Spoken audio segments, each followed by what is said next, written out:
Sir, ಈಗ ಕಲಬುರಗಿ ಜೈಲಿನಲ್ಲಿ 3 ಕೈದಿಗಳು ಇವತ್ತು ಬೆಳಗ್ಗೆ ಪರಾರಿಯಾಗಿರುವಂಥ ಸರ್, ನಮ್ಮ ಗೃಹ ಸಚಿವರು ಟ್ವೀಟ್ ಮಾಡಿರ್ಬೇಕಲ್ವಾ?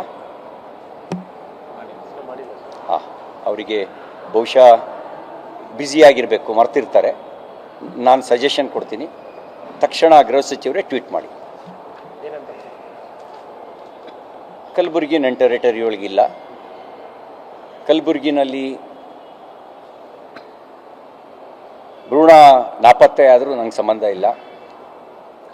ಕಲಬುರಗಿಯಲ್ಲಿ ಅತ್ಯಾಚಾರ, ಕೊಲೆ, ಸುಲಿಗೆ ನಡೆದ್ರೂ ನಂಗೆ ಸಂಬಂಧ ಇಲ್ಲ. ಕಲಬುರಗಿಯಲ್ಲಿ SSLC PUC ರಿಸಲ್ಟು ಲೋಯೆಸ್ಟ್ ಆದರೂ ನನಗೇನು ಸಂಬಂಧ ಇಲ್ಲ. ಕಲಬುರಗಿಯಲ್ಲಿ ಜೈಲ್ ಬ್ರೇಕ್ ಆದರೂ ನನಗೆ ಸಂಬಂಧ ಇಲ್ಲ. ನನ್ನ ಸಂಬಂಧ ಇರೋದು ಮಾತ್ರ ಟ್ವೀಟು ಅಂಥೇಳಿ ಮತ್ತು ಮುಖ್ಯಮಂತ್ರಿಗಳಿಗೆ ಒಂದು ಸಲಹೆ ಕೊಡೋಕ್ಕೆ ಬಯಸ್ತೇನೆ. ನೀವು ಒಂದು ಹೊಸ ಖಾತೆಯನ್ನು ಕ್ರಿಯೇಟ್ ಮಾಡಿ. ಹೇಗೋ ಒಂದು ಏನು ಹೇಳಿದ್ರಲ್ಲ, ಎಂಥದ್ದು ಅಲ್ಲಲ್ಲ, ಪ್ರಜಾಸೇವಾ ಇಲಾಖೆ ಅಂತ ಮಾಡ್ತೀನಿ ಅಂತ ಹೊರಟಿದ್ದೀರಿ. ಒಂದು ಟ್ವೀಟ್ ಇಲಾಖೆ ಮಾಡಿ ಅದನ್ನ ಸನ್ಮಾನ್ಯ ಗೃಹ ಸಚಿವರಿಗೆ ಆ ಖಾತೆಯನ್ನು ವಹಿಸ್ಕೊಡಿ. ಹೇಗೂ ಅವರು ಇಂಡೈರೆಕ್ಟಾಗಿ ಅದನ್ನು ಪೊಸಿಷನಿಗೆ ತೊಗೊಂಡಿದ್ದಾರೆ. ಹಾಗಾಗಿ ಆಡಳಿತವನ್ನು ಪೊಸಿಷನಿಗೆ ತೊಗೊಳ್ಳೋದೇ ಇದ್ದರು ಇದನ್ನೆಲ್ಲ ಪೊಸಿಷನಿಗೆ ತೊಗೊಂಡಿದ್ದಾರೆ. ಹಾಗಾಗಿ ಅವರಿಗೊಂದು ಟ್ವೀಟ್ ಖಾತೆ ಮಾಡಿ ಆ ಖಾತೆಗೆ ನೀವು ಪರ್ಮನೆಂಟ್ ಮಂತ್ರಿ ಅಂತ ಮಾಡಿದ್ರು ನಮ್ಮದೇನು ವಿರೋಧ ಇಲ್ಲ.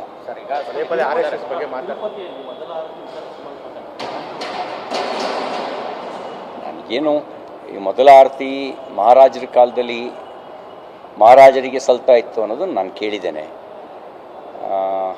ನಾವ್ಯಾರು ಮಹಾರಾಜರು ಅಂತ ಅಂದ್ಕೊಳ್ಳಲ್ಲ, ನಾನಂತೂ ಅಂದ್ಕೊಳ್ಳಲ್ಲ. ಏಕೆಂದರೆ ಅವರು ಮಹಾರಾಜರು ಇದ್ದಾಗ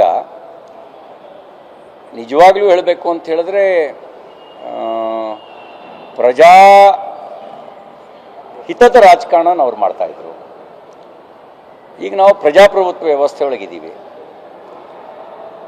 ನಾವು ಪ್ರಜಾಪ್ರಭುತ್ವ ವ್ಯವಸ್ಥೆ ಒಳಗಿರ್ತಕ್ಕಂಥ ನಾವು ಮಹಾರಾಜರು ಅಂತ ನಾವು ಭಾವಿಸೋದಿಲ್ಲ.